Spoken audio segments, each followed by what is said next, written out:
Oi, pessoal! Que bom ter vocês por aqui de novo no Mergulhando na Lição. Hoje, o nosso convite é para a gente mergulhar fundo numa reflexão daquelas que realmente mexem com a gente, sabe?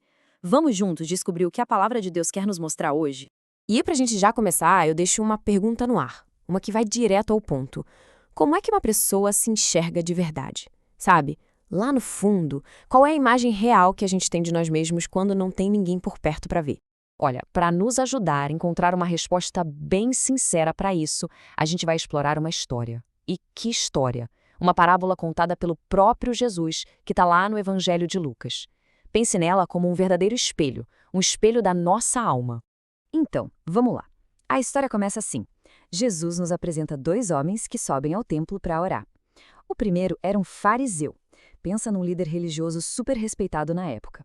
Já o outro era um publicano, um cobrador de impostos, um tipo de pessoa que, na verdade, era bem desprezada pelo povo. Ou seja, duas figuras totalmente diferentes, com duas orações que, nossa, não poderiam ser mais distintas. Vamos dar uma olhada primeiro no fariseu, então. A oração que ele faz, puxa, ela praticamente escancara o que está dentro do coração dele. É como se a gente olhasse num espelho do orgulho.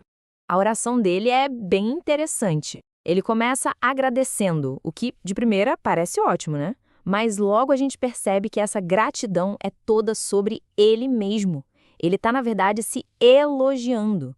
Ele não agradece por quem Deus é, mas por ele, o fariseu, não ser como os outros, ladrões, injustos, adúlteros, e ainda olha de lado e aponta, né? Nem mesmo como este publicano.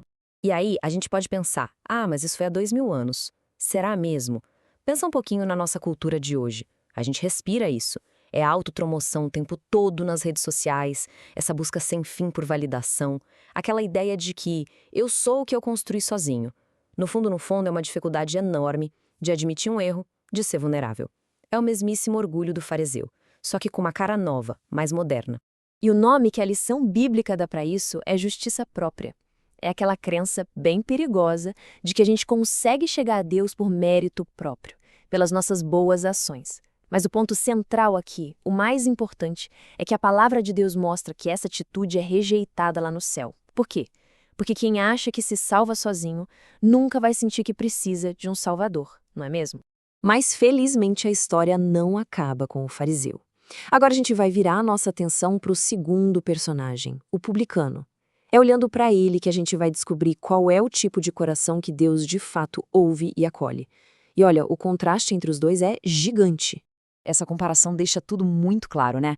De um lado, o fariseu, todo baseado na justiça própria, se comparando com os outros, cheio de orgulho. Do outro lado, o publicano, arrependimento sincero, uma dependência total de Deus e uma humildade que desarma. São dois universos completamente diferentes, de pé, ali, diante do mesmo Deus. E a própria postura do publicano já diz tudo. O texto bíblico conta que ele ficou de longe, que ele nem tinha coragem de levantar os olhos para o céu. A oração dele é super curta, direta e de uma honestidade que até dói. Ele não faz uma lista de qualidades, não se compara com ninguém. Ele simplesmente reconhece sua condição e clama pela única coisa que pode salvá-lo: a misericórdia de Deus. E é aqui que está a grande verdade desta parábola. Deus não está impressionado com a nossa lista de boas ações ou com a nossa aparência de pessoa certinha. O que realmente chama a atenção dele, o que faz ele se inclinar para ouvir, é um coração quebrantado. É o coração de quem sabe que não tem nada para oferecer a não ser a sua própria necessidade. Certo. A história é super clara. A mensagem é poderosa. Mas e aí?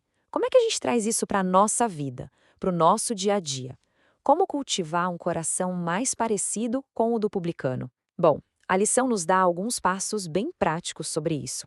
Então, vamos lá. Qual é esse caminho? Primeiro passo: avaliar o nosso coração com total sinceridade diante de Deus, sem máscaras, sem filtros. Segundo, confessar é reconhecer as nossas falhas e depender totalmente da graça dele, não da nossa própria força. Terceiro, algo super concreto: parar com o jogo da comparação. E por último, que talvez seja o mais crucial de tudo, pedir a Deus em oração por um coração humilde, porque no fim das contas essa transformação de verdade só pode vir dele. E agora, a gente chega ao ponto central da nossa reflexão, a chave para o verdadeiro autoconhecimento. Porque se o objetivo é saber quem realmente somos, existe um segredo que vai muito além de simplesmente olhar para dentro. O verdadeiro conhecimento sobre nós mesmos não vem da introspecção isolada. Ele acontece quando a gente para de olhar para nós e levanta os olhos para Jesus. É na luz da perfeição, do amor e da santidade de Cristo que a gente consegue enxergar com clareza a nossa verdadeira condição. Essa frase resume tudo de uma forma muito poderosa. Quanto mais uma pessoa se aproxima de Jesus e contempla seu caráter, mais evidente se torna a total necessidade da sua graça, do seu perdão e da sua transformação. E Jesus fecha a parábola com esta promessa incrível: aquele que se humilha, que se reconhece pecador e dependente, como publicano, esse sim será exaltado por Deus. E não é uma exaltação de orgulho, não, é a exaltação de ser acolhido, perdoado e transformado por Ele. Que essa lição nos inspire a sempre escolher o caminho da humildade. Que Deus te acompanhe e a gente se vê no nosso próximo estudo.